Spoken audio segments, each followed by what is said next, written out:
The Ukraine-Russia war, because it's 900 days today since that began. President Zelensky has acknowledged for the first time that Ukraine is conducting a military offensive inside Russia. That's in the Kursk region. Well, the surprise operation, which apparently began 5 days ago, has taken Russia by surprise and prompted mass evacuations across both sides of the border. Well, it is a major development in the conflict between both nations, and it does go to prove that Russia's war is certainly not going to plan. Joining us now, military analyst Sean Bell. Good morning, Sean.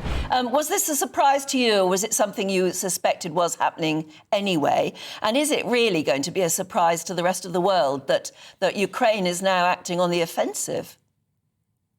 Yeah, good morning, and good morning, Steve. I was very, very surprised. I think most people were very surprised. The problem is that for a lot of analysts, the chance of Ukraine doing an invasion into Russia looks an incredibly risky operation and a waste of valuable resources because they're going to be very, very vulnerable. But my own assessment, and I think for many military folks, is that you want to seize the initiative. And for the last 900 days of the war, overall, Russia is just grinding away on the offense. It's gradually taking ground, losing a lot of people. And initiative is everything in warfare. Momentum is everything. And this audacious act, what we don't know is exactly how big it is, how far they've gone inside Russia. Some reports talk about 35 kilometers, up to 20 main battle tanks, 1,000 Ukrainian military forces. And for 5 days, it seems to have worked. It certainly put Russia on the back foot. And I think, in summary, probably three reasons I suspect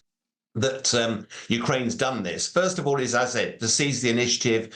Ukraine's got a very long border with Russia. Undoubtedly, it'll put Russia on the back foot. Secondly is to demonstrate that Russia is not in control in this conflict at the moment, that actually there are two sides here. And thirdly, just imagine the morale for Ukrainian fighters that are actually starting to take the fight into Russia. Now, I spoke to a Ukrainian the other day who said they wanted to see a Ukrainian flag planted in Moscow.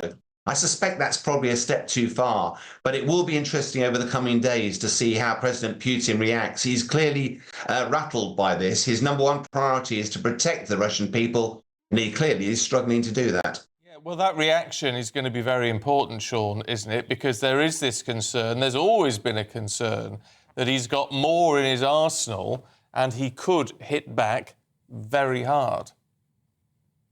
He could do, yes, but what you have to remember is that this is now Russian territory rather than Ukraine territory.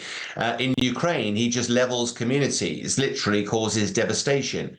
It's not quite so easy to do that in Russia and start shelling your own buildings and your own communities. No, forgive me. My point wasn't in this particular region. My point was, well, what is he going to do to Kyiv? What is he going to do to other key areas of Ukraine in response?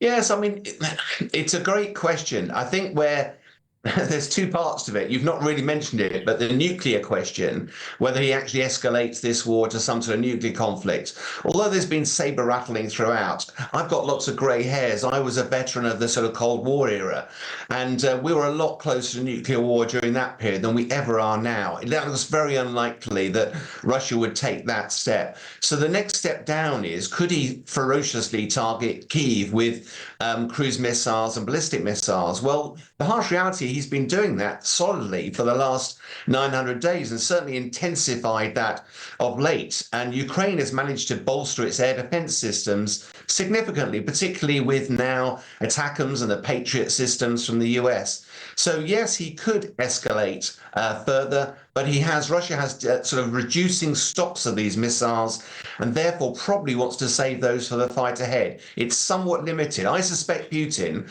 quite the opposite, will be actually focused on how do I get rid of this invasion force, because it's an embarrassment to Russia and he'll want to deal with it swiftly and decisively. Well, we'll see what happens next. Thank you very much, Sean. Thank you.